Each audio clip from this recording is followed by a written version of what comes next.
Jesus is King. Yes, he is. Welcome back to our channel. In this video we're going to be covering how we are clearing the area around our shed. It's very overgrown. We've started some of it, but yeah, we're going to be looking at our electricity setup, how we're doing the solar setup that we've got here, and look at how far away the Earthbag house build site is from the shed. It's on the same property obviously, but yeah, it's a little way from where we are, so we'll show that. And we'll just take you on a walk through our first few days here. So welcome to our Earthbag adventure.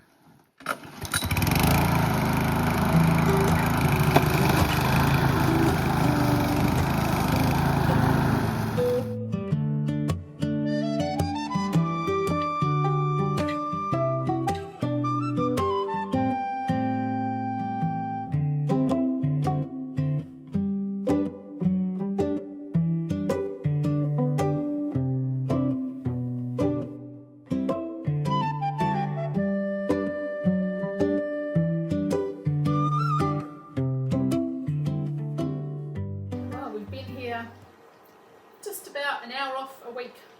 Yeah. We arrived a week ago today. Yeah, we did come up just before Christmas. Yes. For a couple of days to unpack and sort out some stuff, and that was very helpful. Yes. But for reals, we've been here just on a week. So yeah. How's it been? How have you enjoyed it?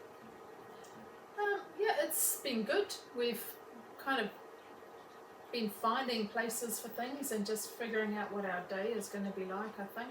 And we've had a lot of rain on and off every day since we've been here. So that makes a difference to what we can get done a little bit. So, but we've had a busy few months leading up to this, so it's nice to also just be able to just chill and just work on things bit by bit. Yeah. So we've unpacked most of our personal stuff. Yep. That's done.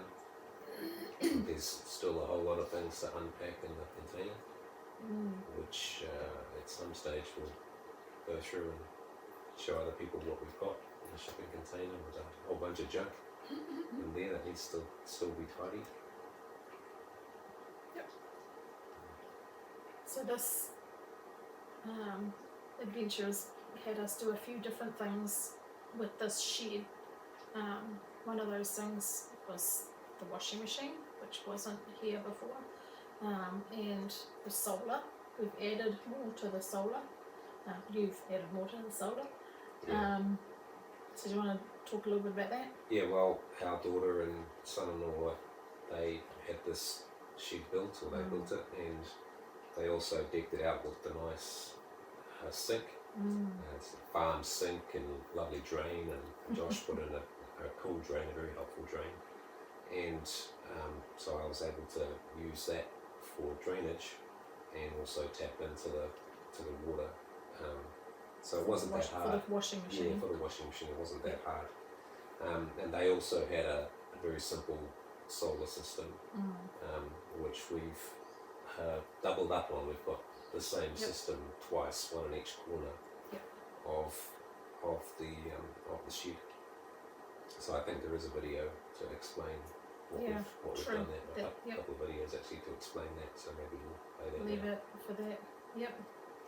Okay, so we're setting up another lot of solar panels today. So Papos is just getting all the equipment ready. I don't really understand how the solar works, so... Do you want an explanation? Yeah, can you explain how that all works? What are you doing?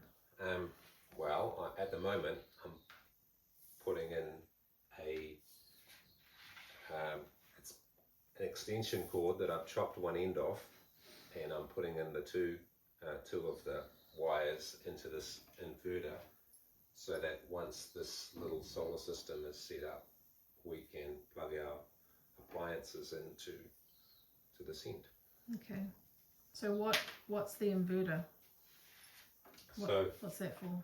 The inverter takes the energy from the solar panels and it puts it into the battery so that the energy can be stored and reused later. But it also changes the kind of electricity that solar panels give into the kind of electricity that our devices use, which is lower voltage, or that our big appliances use. I can't see a big appliance at the moment, like the washing machine. Yep. So the washing machine will use a higher voltage. It uses 240 volts, I think. So that's what the inverter does, and it also stops this particular inverter, which most inverters will do. It will stop the battery from being overcharged, so it's got a charge controller built into it, because there's a danger if you are pumping a lot of energy into a battery that it will overcharge, and sometimes they even explode. So we don't want that. So that's a good safety measure to look for when you're buying an inverter, to have that charge controller in. Yeah, we need some way of stopping the battery from getting too much. Yep. Like you often think of batteries running out of energy, but it's actually just as problematic to have too much energy going in, particularly with big solar panels like most of us are buying these days. Okay. So outside we've got two solar panels, and they're both about 300 or 330 watts, so they're a decent size solar panel. So we'll be capturing the sun's energy during the day and sending it into the battery so that we can use it. Also, the appliances will use the sun's energy directly through the inverter and through the battery as well. So we've got this really, I think it's a pretty simple setup. We'll have one set up in this corner here, and we'll use it to power our washing machine and most of our devices in charging things, and that'll be in this corner. And then we've got exactly the same setup in the far corner of the shed, and that's mostly to help with the freezer, keeping the freezer going. So, cool. What we're going to ask? No, carry on. I don't know what else to say. So I'm putting in this to the solar inverter. I've got these big chunky cords. They connect to the battery. This thing will sit on the wall once I get that attached to the wall. Yep. The solar panels themselves, they will connect to each other. We've got these two little Y connectors here. So we'll take the two solar panels and effectively join them together to make one solar panel, which will plug in to the inverter through this wire here, and then we should have power. So that's cool. that's what I'm doing at the moment. So this is where we were thinking of putting our inverter and battery, but we've decided to put it here instead, in next to the washer. The washer's not going to be moved because it's plumbed into the sink system, so this seemed a better place. So here we've got our battery with the inverter and a multi-plug system in there. The other exciting thing for me was finding our cool camping stove, our gas run stove. Didn't think that I was going to have an oven while we were up here, but we went to get some solar gear and found that, and so that's made a big difference to types of meals that we can have. We've made some really good, It's been a really excellent little oven. It's a great little investment.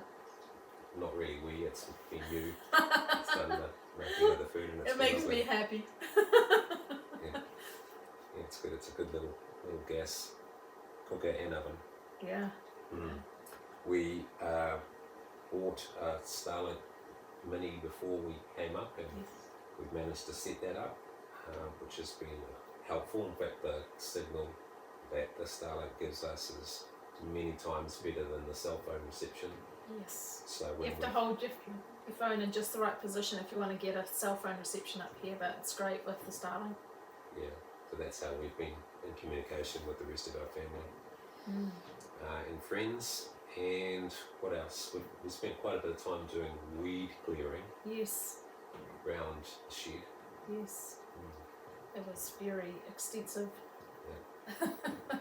It's looking really good out there now, though. It's still not great, but it's way better. We can actually walk through around the shed in different parts, and the solar panels aren't covered up with grass, and so I think it's the start of a good thing. Yeah. Well, the grass grows so quickly. I think I mentioned that in the last video. And so we are going to have a wander up and have a look at the Earthbag house, which is covered over with the black polythene, and see where that's at. It's still in the future, certainly in the forefront of my mind, but I know we probably can't get to it yet because there's a bunch of other things to get right so that we enjoy this experience. If we were to charge off and uncover all the bags and start filling them and doing all the things related to the Earthbag house, I think we'll end up not enjoying it as much as if we set up properly here first. So that's our priority at the moment. Yep. So we're going to wander up to look at the Earthbag house that's been covered for about a year now, and see what state it's in. And as we go, there's going to be some music playing in the background. That music, I've been playing around with Suno, which is an AI generated music thingy, and so I've put Psalm 1 to music, and Psalm 1 is about the blessed man, the man who is blessed, and it's contrasting the blessed man with the wicked. So enjoy.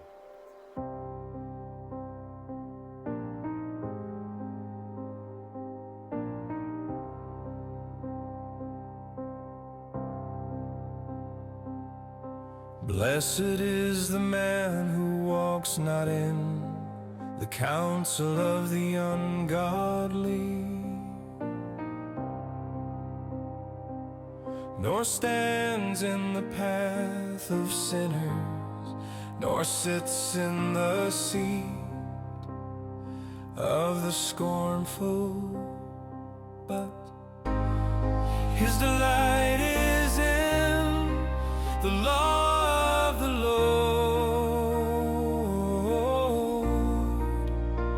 and in his law he meditates day and night.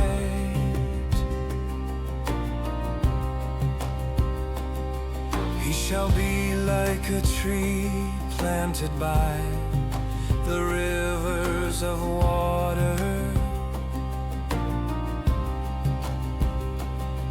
that brings forth its fruit in its season, whose leaf also shall not wither, and whatever he does shall prosper. For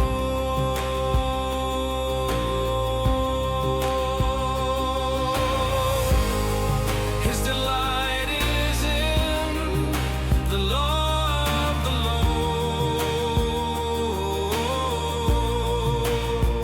and in his law he meditates day and night.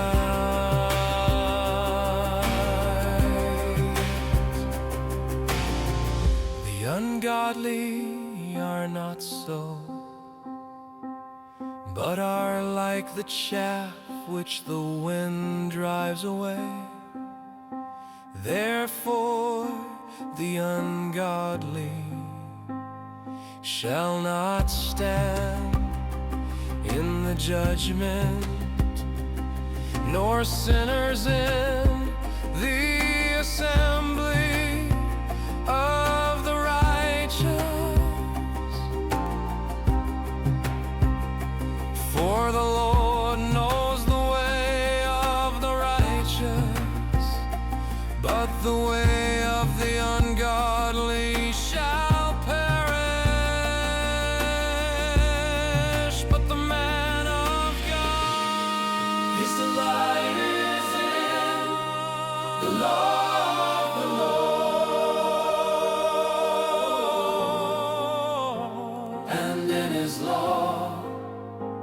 He meditates day and night.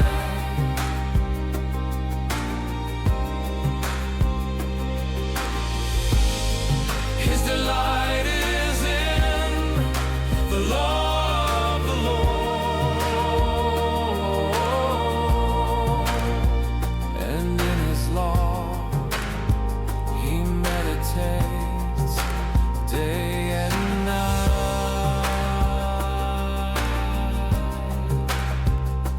In his law he meditates day and night.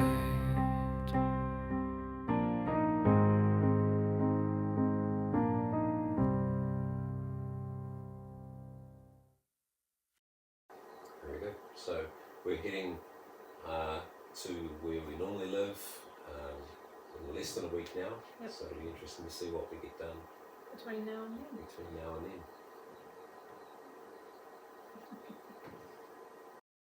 Till then, I ask you to consider the person that is way more important than any of us realize, and that is Jesus.